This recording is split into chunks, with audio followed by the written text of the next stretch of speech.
Far beyond the edge of the Milky Way, in the cold dark of space, a massive alien ship moved without a sound.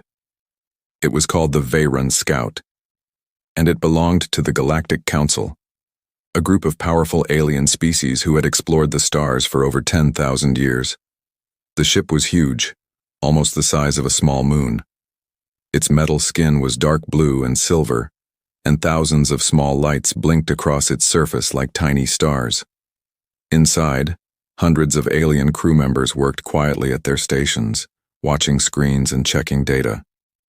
At the front of the ship, on the command deck, stood Captain Threxa Vorn. She was tall, with pale gray skin and deep black eyes. She had led scout missions for over 300 years, and she had seen many strange worlds. But tonight, her mission was simple. She was told to check on a small, unimportant planet at the edge of a quiet solar system. That planet was called Earth. "Report," Captain Vorn said, her voice calm and steady. A young officer named Dex, sitting at the science station, looked up. "Captain, we are close to the target system now. Scanners are online. We will reach the planet in 10 minutes. "Good," Vorn replied. "Let's see what kind of species lives there." The Galactic Council had a system for ranking planets. Every world that had life was placed into a class, from Class A, the most advanced, all the way down to Class E, the weakest and most primitive. Most planets in Class E had no technology at all. Some had only simple tools, a few had learned to use fire, and, according to old records, Earth was listed as Class E. The species living there, called humans, had only been observed a few times from a great distance. The reports said humans were slow to develop, weak in body, and had no real understanding of space travel. The Council saw no danger in them. In fact, most alien species did not even know Earth existed. It was just another blue dot in a database, waiting to be studied one day, with no rush. Captain Vorn was not expecting anything exciting.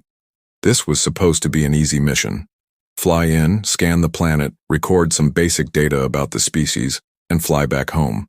She had done this hundreds of times before. "Entering the system now," Dex said. The ship slowed down as it crossed past several planets, big gas giants and small rocky worlds. Finally, a blue and green planet appeared on the main screen. It looked peaceful, covered in clouds, oceans, and green land. "That's it," Vorn said. "Begin the scan." Dex touched a few controls, and the ship's powerful sensors reached out invisible waves toward the planet below. Data began to fill the screens. Population numbers, basic technology levels, weather patterns, radio signals. At first, everything looked normal. The reports were right. Humans lived in cities, used simple machines, and had radio communication. Nothing special, nothing new. But then, something strange happened. "Captain," Dex said, his voice suddenly changing. I'm seeing something odd." "What is it?" Zzz. "The scanners are picking up energy signatures I didn't expect. Weapons, advanced ones, and structures in orbit.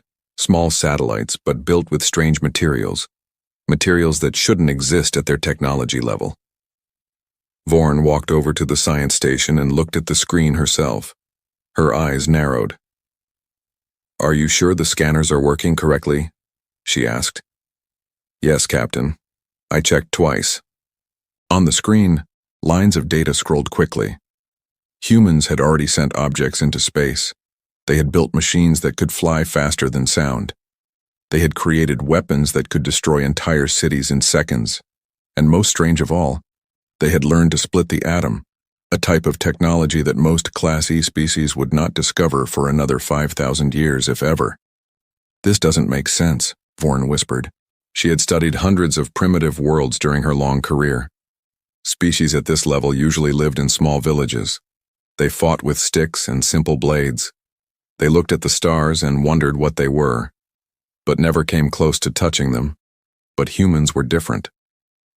"Increase scan range," Vorn ordered. "I want a full report on their military capability, their communication systems, and any signs of unified government." The crew worked quickly, but the more they scanned, the more surprised they became.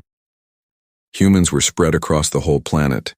divided into many different groups and countries, sometimes fighting each other, sometimes working together. They had built massive cities with tall buildings made of steel and glass. They had computers, the internet, satellites, and even early space stations.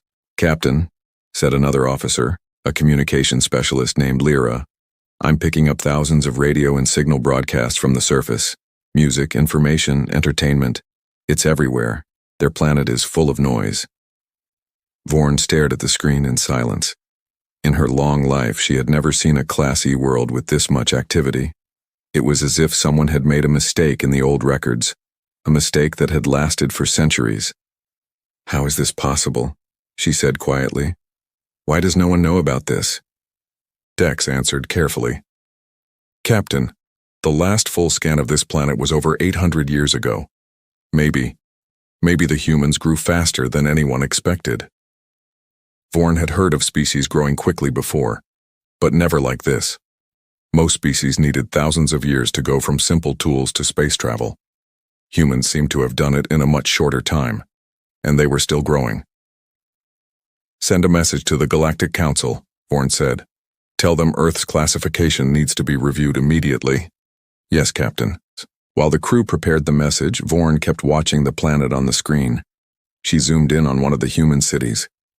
Lights covered the ground like a blanket of stars, stretching for miles in every direction. Cars moved along roads, planes flew through the sky, ships sailed across the oceans. It looked alive, it looked busy, it looked dangerous, in a way she could not fully explain. "Captain," Lyra said suddenly, "I'm detecting something new. A signal very strong coming from one of their military bases. It looks like a targeting system." Vorn turned quickly. "Targeting? Are they aiming at something?" "I don't think so," Lyra said. "It looks like a routine system check, but Captain, the range of that system is incredible. If they wanted to, they could track objects in low orbit." "Can they detect us?" Lyra paused, checking the data again. "Not yet. We are still cloaked and we are far enough away. But if we get closer, or if our cloaking fails even for a second..." She did not need to finish the sentence. Everyone on the deck understood. Vorn took a deep breath. This mission was no longer simple. What was supposed to be a quiet, boring scan of a low-level planet had turned into something far more serious. "Continue the scan, but keep a safe distance," she ordered. "I want a full record of everything, their weapons, their technology, their behavior. The Council needs to see this." For the next hour, the Veyron scout quietly circled the far side of the planet, staying hidden, collecting more and more data. The crew watched in silence as human ships moved through the ocean, human satellites orbited the planet, and human cities glowed brightly even at night. The more they saw, the more questions filled their minds. Dex leaned back in his chair, staring at the numbers on his screen. "Captain, there's one more thing," he said slowly. "Their weapons. If all of them were combined, the power would be enough to destroy the surface of this entire planet many times over." The room went quiet. "They have the power to destroy their own world," Vorn repeated, almost to herself. "And yet, they are still here. Still alive. Still growing." "Maybe that's the real mystery," Lyra said. "Not their weapons, their choice not to use them completely." Vorn looked at the planet again. Blue oceans, green land, white clouds moving slowly across the surface. From far away, it still looked peaceful, almost gentle. But underneath that calm appearance, something powerful was hiding. "Send the report now," Vorn finally said. "Tell the Council everything we found. Tell them Earth is not what the old records say. Tell them this world is dangerous, and we don't fully understand it yet." Lyra nodded and began preparing the transmission. It would take several hours for the message to reach the Galactic Council's main station, located many light years away. But once it arrived, things would change quickly. As the crew worked, Vorn stood silently at the front window, watching the small blue planet turn slowly below them. She thought about all the worlds she had visited before, quiet, primitive worlds where nothing much ever happened. Earth felt different. It felt alive in a way she had never experienced. "Captain," Dex said softly, breaking the silence. Do you think they know about us? About the Council? About the rest of the galaxy? Vorn shook her head. No. Based on their technology, they still believe they are alone in the universe. They have theories, guesses, stories, but no real proof.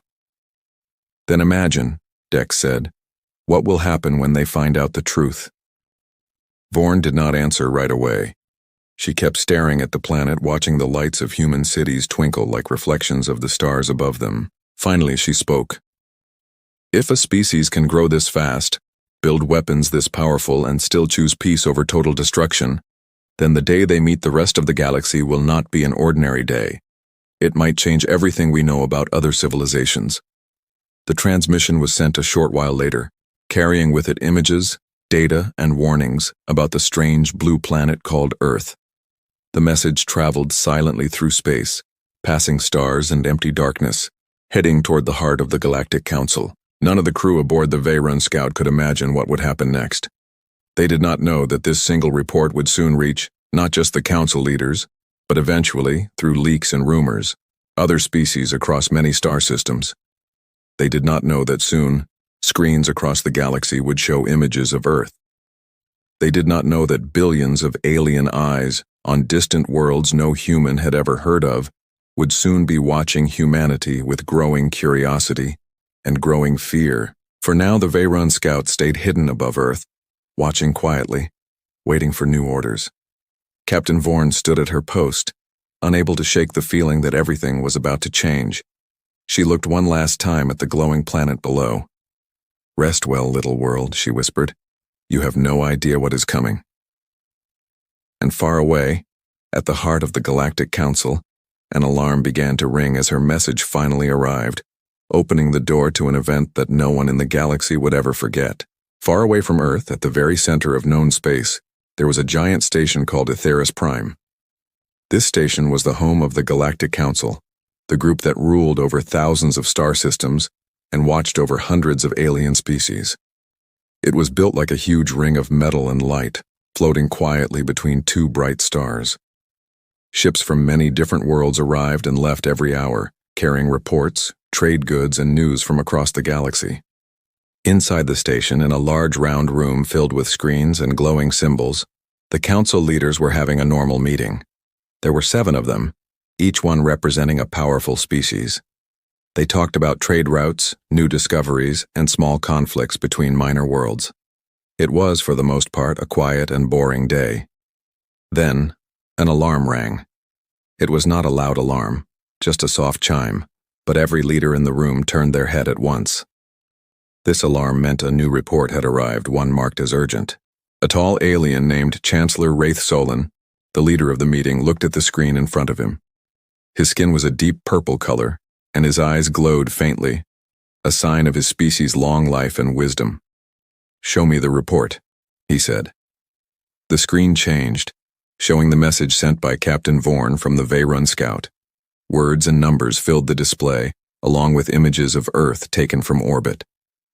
The council members leaned forward, reading quickly. "Class E world," one of them muttered. "Why is a Class E report marked urgent?" "Keep reading," Solon said calmly. As the data continued to load, the room grew quiet. Numbers about human weapons appeared, details about their satellites, their radio signals, their cities full of light. Then came the most shocking part, information about atomic weapons, weapons powerful enough to destroy entire regions of the planet in seconds. "This must be a mistake," said Counselor Thess, a small, blue-skinned alien known for being very careful with facts. "No Class E species has ever developed weapons like this." The scout ship checked twice, Solon replied, pointing to a line in the report. "Captain Vorn is one of our most experienced officers. She does not make mistakes." The room stayed silent for a moment. Then Counselor Thess spoke again, his voice full of doubt. "Even if this is true, one report from one ship is not enough proof. We must send another team to confirm this before we make any decisions." Solon nodded slowly. "Agreed. Prepare a larger fleet. Send our best scientists and soldiers. I want full confirmation, and I want it fast. And Within hours, a new fleet was prepared. This time it was not a single scout ship, but 5 large vessels, each filled with scientists, engineers, and soldiers. The fleet was led by a proud and confident commander named Kalis Thorn, a warrior from a species known for their strength and quick judgment. Commander Thorn had heard about the report, but he did not believe it. In his mind, no primitive planet could ever pose a real threat to the Galactic Council. "This will be an easy mission," Thorn told his crew before departure. "We fly in, confirm the data, maybe capture a few specimens for study, and fly back. Do not worry about danger. There is no danger from a Class E world." His crew nodded, trusting their commander's confidence. The 5 ships launched from Aetheris Prime and began their long journey toward the quiet blue planet called Earth. Meanwhile, back on Earth, life continued as normal. Humans went to work, drove their cars, watched their televisions, and lived their busy lives, completely unaware that far above them, in the darkness of space, a small alien ship was still quietly watching, and a much larger fleet was now approaching. Weeks passed as the new fleet traveled through space. Commander Thorn spent his time reviewing old reports about primitive worlds, laughing at how simple and predictable such species usually were. He expected Earth to be no different, but when the fleet finally arrived near the edge of Earth's solar system, something happened that no one expected. "Commander," said the ship's science officer, a nervous young alien named Pell, "we are being tracked." Thorn turned quickly. "Tracked? By whom?" By the humans, sir. Their surface-based systems have detected our ships." The room went silent. Thorn stared at the screen in disbelief. "That's impossible. We are cloaked. Our ships use technology far beyond anything a Class E species could detect." "I know, sir," Pell said, his voice shaking slightly. "But look at this." On the screen, lines of data showed multiple radar signals from Earth, locking onto the alien fleet's position. Not perfectly, not with full detail, but enough to know something was there. "How?" Thorn whispered. Pell quickly searched through the data.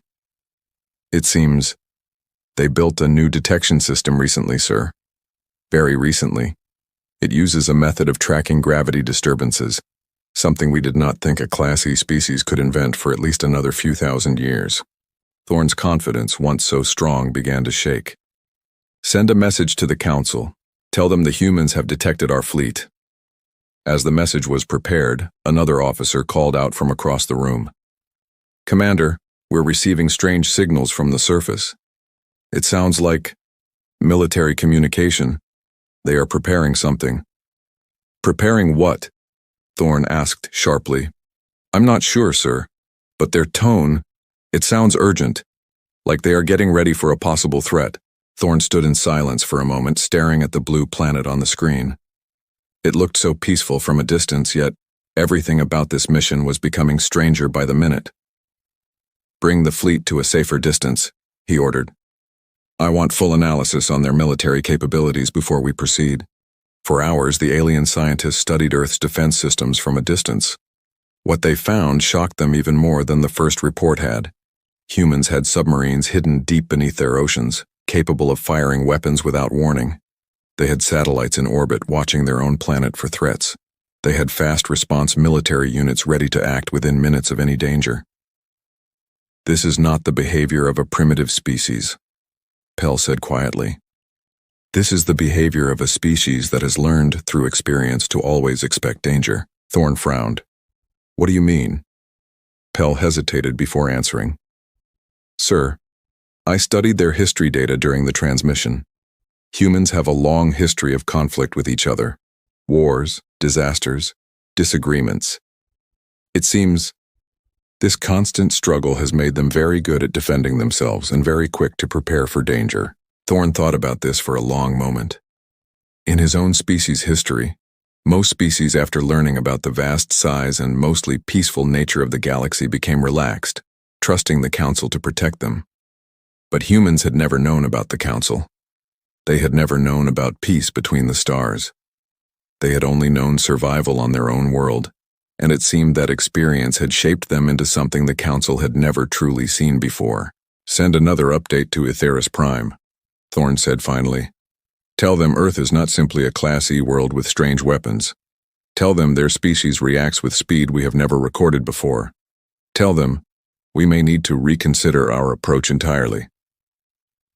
Back at Aetheris Prime, the Council received this second report with growing concern. What started as a strange anomaly in old records had now become one of the most talked-about topics among Council leaders and their advisors. This is becoming serious, Councillor Thess admitted, finally dropping his earlier doubt.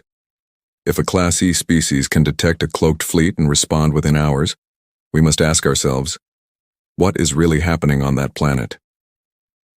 Chancellor Solon stared at the reports for a long time before speaking. Perhaps, he said slowly, we have been wrong about how we classify species. Perhaps technology level alone does not tell us everything about a species' true strength. What do you mean? Asked another counselor. I mean, Solon continued, that humans may lack advanced starships and laser weapons, but they seem to possess something else, something harder to measure. Adaptability, speed of thought, the ability to solve problems quickly under pressure. The room fell into thoughtful silence. For the first time in a long while, the Council was facing a question they did not have a clear answer to. Meanwhile, near Earth, Commander Thorn's fleet remained hidden at a safe distance, watching the planet carefully. Days passed. The alien scientists studied everything they could, from human communication networks to their scientific research facilities. Every new discovery seemed to raise more questions than answers. Then, one night, something unexpected happened. A small research drone sent by Thorn's fleet to gather closer data suffered a technical malfunction. Its cloaking system failed for just a few seconds as it passed low over a remote area on Earth's surface. In that brief moment, it was spotted, not by a military system, but by a small group of human scientists working at a remote research station in a cold, isolated region. The drone, damaged and unable to reactivate its cloaking, crash-landed nearby. Panic spread through the alien fleet's command room. We've lost contact with the drone, Pell announced, his voice full of worry. It went down near a human research facility. Thorn clenched his fists. This could expose our entire mission. If humans study that drone and reverse engineer its technology, or worse, if they capture footage and share it publicly, this could change everything. What should we do, Commander? Pell asked. Thorn thought quickly. We cannot risk sending our people to investigate directly, not yet. For now, we watch. We see how the humans react to this discovery. Their behavior will tell us more about them than any scan ever could. And so, the alien fleet waited nervously, watching a nearby human research station through their remaining sensors, wondering how the small group of scientists below would respond to the strange metal object that had fallen from the sky. Down on Earth, inside the small research station located in a snowy remote region, a group of scientists gathered around the fallen object with flashlights and cautious steps. The drone was unlike anything they had ever seen, made of strange metal, with parts that seemed to glow faintly even without any visible power source. One of the scientists, a woman named Dr. Elena Ramos, knelt beside the object carefully. She was calm, focused, and known among her colleagues for her sharp mind and steady nerves. This isn't ours, she said quietly, running her gloved hand along the smooth surface. This isn't anyone's, not from this planet. Her colleague, a nervous young researcher named Sam, stepped back slightly. Are you saying this is alien? Elena did not answer right away. She studied the strange symbols etched into the drone's surface. Symbols that matched no language she had ever seen. I think, she finally said, we need to be very careful and very smart about what we do next. High above, watching every movement through their sensors, the alien fleet held its breath, waiting to see what humanity's first real reaction to alien technology would be. Would they panic? Would they attack? Would they try to destroy the evidence out of fear? Or would they do something no one in the Galactic Council expected? As the tension grew both in space and on the icy ground below, one thing became clear to everyone watching, whether human or alien. This moment, This quiet night at a remote research station was about to change the course of history forever. Commander Thorne stared at the screen, his earlier confidence completely gone, replaced by something he had not felt in centuries: uncertainty. "Send this footage to the Council immediately," he said quietly. "They need to see this too. Everyone needs to see this." As the message was prepared for transmission, far away on Aetheris Prime, more alien leaders and scientists from other worlds began quietly requesting access to the growing reports about Earth. Word was spreading, slowly at first, then faster through private channels and secure networks across the galaxy. A strange, primitive-looking planet, filled with dangerous weapons, unmatched speed of response, and now, direct contact with alien technology, had become the most talked-about mystery among the stars. And no one, not even the wisest members of the Galactic Council, could predict what would happen when the truth about Earth finally reached every corner of the galaxy. The snow fell quietly over the small research station, covering the ground in a soft white blanket. Inside, Dr. Elena Ramos stood in front of the strange metal object, her flashlight shining on its smooth, glowing surface. Around her, the rest of the research team stood in silence, unsure of what to do next. "We should call the military," Sam said, his voice shaking. "This could be dangerous. This could be a weapon." Elena shook her head slowly. "If this was a weapon, I think it would have done something by now. It's been sitting here for almost an hour. It's not moving. It's not making any threatening sounds. I think it's just damaged." "Damaged from what?" another scientist asked. "A crash? From where?" No one had an answer. They all knew, without saying it out loud, that this object had not come from any country on Earth. Its shape was too strange, its materials too advanced, and the soft blue light pulsing from inside it looked unlike anything human engineers had ever built. Lena took a small device from her bag, a simple scanner used for studying rocks and minerals during their research trips. She pointed it at the object and watched the screen. The numbers made no sense. The material was unknown. The energy readings were unlike anything in her database. "This is real," she whispered. "This is actually real." Above them, hidden in the darkness of space, Commander Thorne and his crew watched everything through their remaining sensors. The drone's camera, though damaged, still worked well enough to send a weak signal back to the fleet. "They're not attacking it," Pell said, watching the feed carefully. "They're examining it, carefully, almost gently." Thorne leaned forward, studying the human woman on the screen. She could destroy it, take it apart, use it as a weapon against us if she wanted to understand our technology. Yet she moves so carefully. Why? "Maybe," Pell said slowly, "she's not thinking about attacking. Maybe she's thinking about learning." Back on the ground, Elena made a decision. She turned to her team. "We're not touching it any further tonight.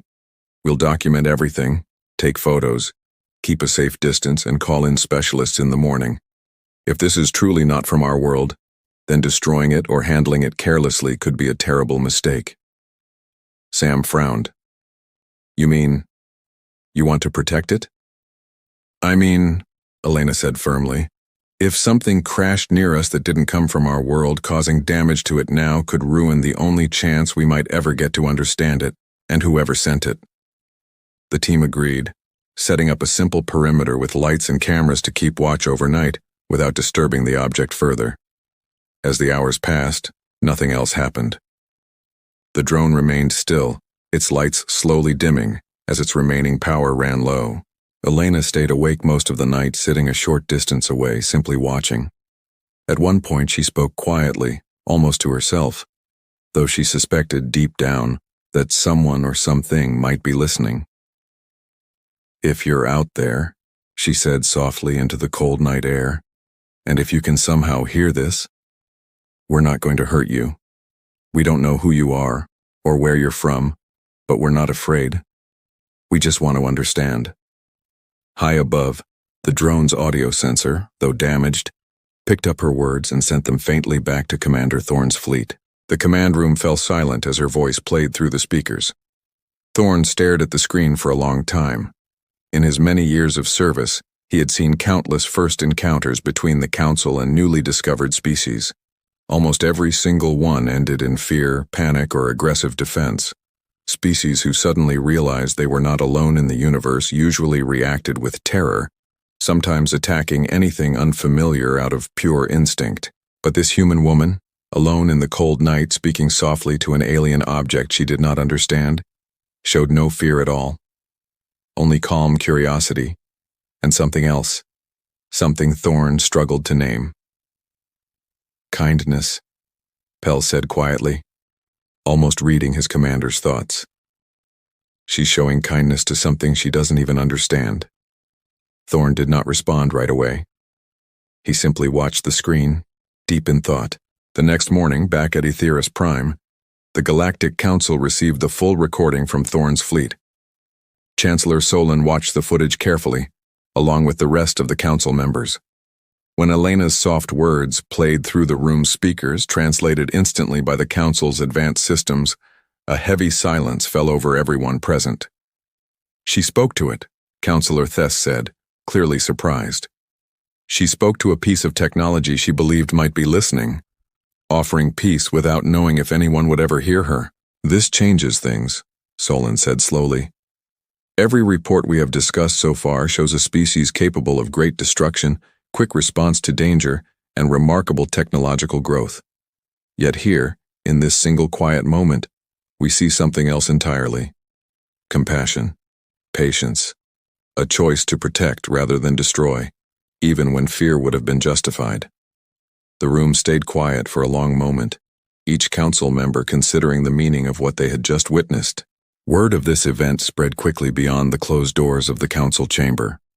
Other species, allies and observers connected to the Galactic Council through various treaties, began requesting access to the growing files on Earth. At first, the Council tried to keep the information private, worried about causing unnecessary panic or excitement across the galaxy.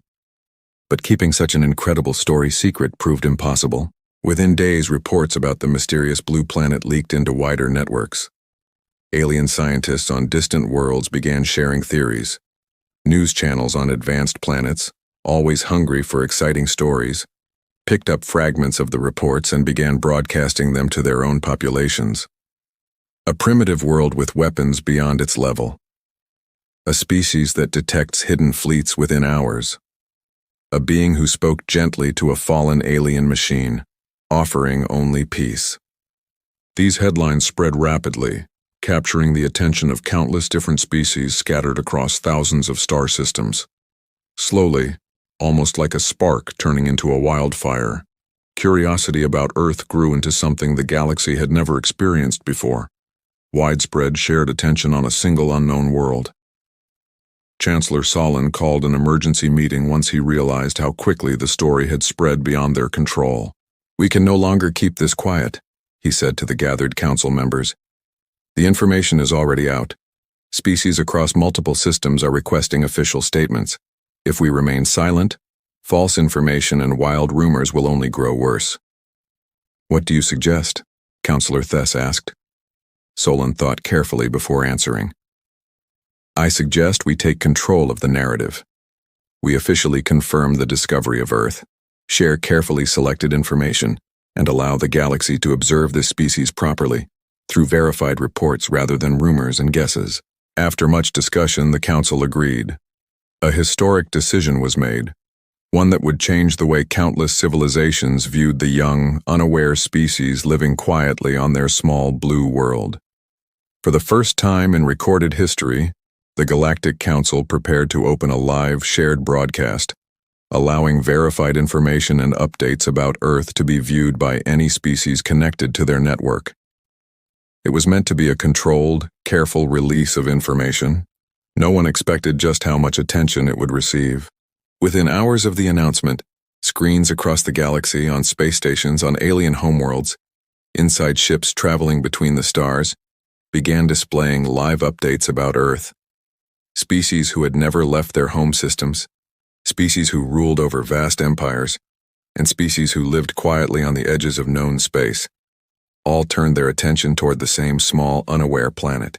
Back near Earth, Commander Thorne's fleet remained on watch, now under new orders. Instead of simply observing quietly, they were to begin recording continuous footage, safely from a distance, for the Council's broadcast. "This is strange," Pell said one day, watching the growing amount of data being sent from their fleet to systems across the galaxy. An entire species, unaware they're being watched, has become the biggest event in the galaxy this century. Thorne nodded slowly. "And they still don't even know we exist." Meanwhile, on Earth, Dr. Elena Ramos and her team continued their careful study of the fallen object, now moved to a secure facility for deeper research. Government officials had been informed, and a small, secretive group of scientists and military leaders had been assigned to investigate the strange discovery quietly, without alarming the public. Elena worked closely with this new team, sharing her observations and her belief that whatever, or whoever, had sent this object likely meant no immediate harm. "If they wanted to attack us," she explained during a private briefing, "they had every opportunity already. Instead, this device seems built for observation, not aggression. I believe we are being watched, studied, perhaps even tested." A senior military officer in the room frowned. "Tested for what?" Elena paused before answering. "Tested to see how we react. Tested to see what kind of species we truly are." Her words, though she did not know it, matched almost exactly what alien scientists across the galaxy were now discussing openly as they watched carefully selected footage of humanity's daily lives, mixed with reports of powerful weapons and remarkable resilience. Slowly, a new question began forming among countless different species watching the growing broadcast. What kind of species reacts to danger with such incredible speed, builds weapons capable of massive destruction, yet still chooses gentleness and patience when faced with the unknown? No species in recorded galactic history had shown such a striking mixture of strength and compassion at the exact same time. Back at Aetheris Prime, Chancellor Solon stood quietly in his private chambers, reviewing the latest reports late into the night. The broadcast had already reached far more systems than he had anticipated, and interest continued growing every single day. A young assistant entered quietly, carrying a fresh update. "Chancellor, viewer numbers have doubled again. Species from over 300 different systems are now actively following the Earth reports." Solon sighed, both amazed and slightly worried by how quickly the situation had grown. "Humanity has no idea," he murmured, "that they have become the most watched species in the galaxy, all within the span of a few short weeks." The assistant hesitated before speaking again. "Chancellor, there's something else. Several Council allies are now requesting official contact be made. They believe simple observation is no longer enough. They want answers directly." Solon looked up sharply. "Direct contact? That would change everything. There would be no turning back once that door is opened." "I understand, Chancellor. But given how quickly interest has spread, delaying much longer may only create more confusion, or worse, uncontrolled independent contact attempts from smaller groups eager to be the first to interact with this species." Solon stood silently for a long moment, staring out of his chamber window at the vast field of stars beyond. Somewhere out there, a small, unaware planet continued spinning quietly, its people going about their daily lives, completely unaware that they had already captured the attention and growing respect of a galaxy far larger and more diverse than they could ever imagine. "Very well," Solon finally said. "Prepare the necessary discussions. If direct contact becomes unavoidable, we will ensure it happens carefully and peacefully." As preparations quietly began behind closed doors, the broadcast continued spreading across countless worlds, showing images of human cities, human strength, and most importantly, moments of quiet human kindness that had captured the imagination of an entire galaxy. For the first time in 1,000 years, the Galactic Council found itself facing something completely unpredictable. A species too dangerous to ignore, a species too kind to fear, and a species that, without even knowing it yet, was about to change the future of every single civilization. Watching them from the stars above, news of Earth had now spread across the galaxy like wildfire. What began as a quiet report from a single scout ship had grown into the biggest event in centuries. On countless worlds, in countless star systems, alien species gathered around their screens, eager to learn more about the strange blue planet and its unusual people. At Aetheris Prime, Chancellor Wraith Solon stood before the full Galactic Council, along with representatives from dozens of allied worlds who had traveled great distances just to be part of this historic discussion. "We have watched this species for many weeks now," Solon began, his voice calm but firm. "We have seen their strength. We have seen their speed. We have seen their kindness. It is time we decide, together, what our next step will be." Councillor Thess, once the most doubtful among them, now spoke with a different tone. "I believe we have delayed long enough. If we do not make official contact soon, someone else will. Independent groups, smaller factions eager for attention, may attempt to reach Earth without proper caution. That could be dangerous, both for them and for humanity." Murmurs of agreement spread through the room. Solon nodded slowly. "Then it is decided. We will prepare for official first contact, but we must proceed carefully.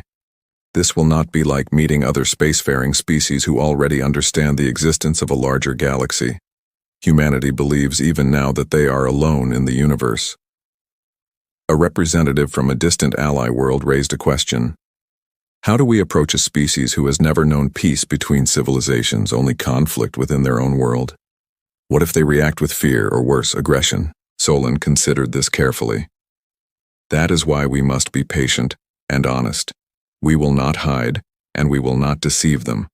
We will show respect first and give them time to understand." The council spent the next several days preparing carefully for what would become the most important moment in Earth's short history, without a single human yet aware of what was coming. Meanwhile, back on Earth, Dr. Elena Ramos continued her research at the secure facility. The fallen drone had been studied extensively, though its advanced technology remained mostly a mystery. Still, her team had learned enough to confirm one important fact. The object was not just a machine, it was a message, proof that Earth was not alone. News of the discovery had slowly spread beyond the small research team, reaching high levels of government around the world. Meetings were held quietly between world leaders, all trying to decide how to respond to something none of them had ever prepared for. "If this is real," said one government official during a private meeting, "we need to be ready for anything. Communication, defense, cooperation. We don't know which one we'll need first." Elena, invited to speak at one such meeting, offered a different perspective. "I don't think fear should guide our first steps," she said calmly. "Whoever sent that drone had every opportunity to attack, to invade, to take what they wanted by force. Instead, they watched. They waited. That tells me they are not looking for war. I believe if we approach this moment with courage instead of panic, we might discover something greater than we ever imagined." Her words carried weight among the officials present, many of whom respected her calm thinking throughout the entire investigation. High above Earth, Commander Thorne's fleet remained in position, now joined by 2 additional council ships sent to prepare for the historic first contact. The atmosphere aboard the fleet had changed completely since their arrival months earlier. What began as a mission filled with doubt and confidence in easy superiority had transformed into something far more respectful, even cautious. "Commander," Pell said one afternoon, reviewing the latest instructions from Aetheris Prime, "the Council has approved the final plan. We are to make contact within the next standard week." Thorne nodded slowly, staring at the peaceful blue planet on the screen. A planet he had once expected to be simple and unimportant. "After everything we've seen," he said quietly, "I find myself feeling something I haven't felt in a long time before a first contact mission." "What's that, Commander?" "Respect," Thorne admitted. "Real respect, not because of their weapons, not because of their technology, but because of who they choose to be, even when no one is watching." Pell smiled slightly. "Perhaps that is exactly the point, Commander. Perhaps the true measure of a species is not found in their power but in their choices." As the days passed, Careful plans were finalized for the first official contact between humanity and the Galactic Council. It was decided that a single ship, unarmed and clearly marked with peaceful intentions, would approach Earth openly, broadcasting a message in as many human languages as their systems could translate, offering greetings and requesting a calm, respectful meeting. The chosen location for contact was a large open field near one of Earth's major cities, agreed upon quietly between the Council and human leaders through a carefully established, secure communication channel set up in the days following the drone's discovery. On the day of contact, tension filled the air both on Earth and across the watching galaxy. Billions of alien viewers from countless different worlds tuned in to witness this unprecedented moment. Never before had so many different species watched a single event together, united by curiosity about one small, unaware planet. On Earth, a carefully selected group of scientists, translators, and government representatives gathered at the chosen meeting site. Elena Ramos stood among them, invited due to her crucial role throughout the entire event. Soldiers stood nearby, cautious but under strict orders not to act aggressively unless directly threatened. The sky above slowly began to change. A soft hum echoed across the open field as the air seemed to shimmer gently. Then, appearing as if stepping out from nowhere, a massive silver ship descended slowly from the clouds, its surface reflecting the sunlight in gentle waves of color. Gasps spread through the crowd of onlookers. Cameras from around the world captured every second, broadcasting live footage to millions of people watching anxiously from their homes.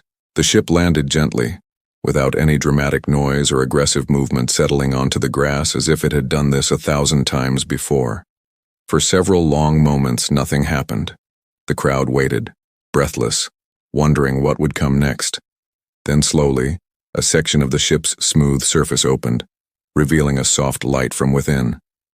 A figure stepped out, tall, with pale gray skin, calm black eyes, and a posture that showed neither fear nor aggression. It was Captain Threxa Vorn, chosen specifically for this historic moment due to her calm nature and her role as the very first to discover Earth's true nature months earlier. She walked forward slowly, her movements gentle and unthreatening, stopping a respectful distance from the gathered humans. For a moment, silence filled the field. Then, a translated voice, calm and clear, spoke through a small device she carried. "People of Earth," Vorn said, her voice steady, "we come in peace. We have watched your world for some time now, not to harm you, but to understand you. Today we wish to offer friendship and the beginning of a new chapter between your people and the wider galaxy." The crowd remained silent, absorbing the weight of her words. Elena stepped forward slightly, chosen earlier by the group to represent humanity's response. Her heart pounded, but her voice remained steady as she spoke. "We accept your offer of peace," she said clearly.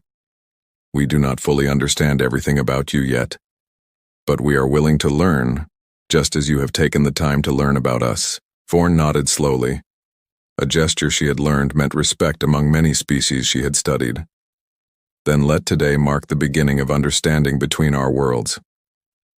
Slowly, cautiously, Vorn extended a hand toward Elena, a gesture the Council had studied carefully as a common human sign of goodwill and trust. Elena hesitated only a moment before stepping forward and gently shaking the alien captain's hand.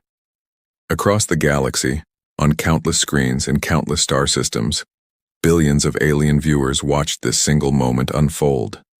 A quiet field on a small, once unknown planet had become the center of galactic attention, the handshake between two very different beings, symbolizing something far greater than either of them fully understood in that moment. Back on Aetheris Prime, Chancellor Solon watched the broadcast with quiet satisfaction, surrounded by fellow council members and representatives from allied worlds. "It's done," Councillor Thess said softly. "First contact has finally happened."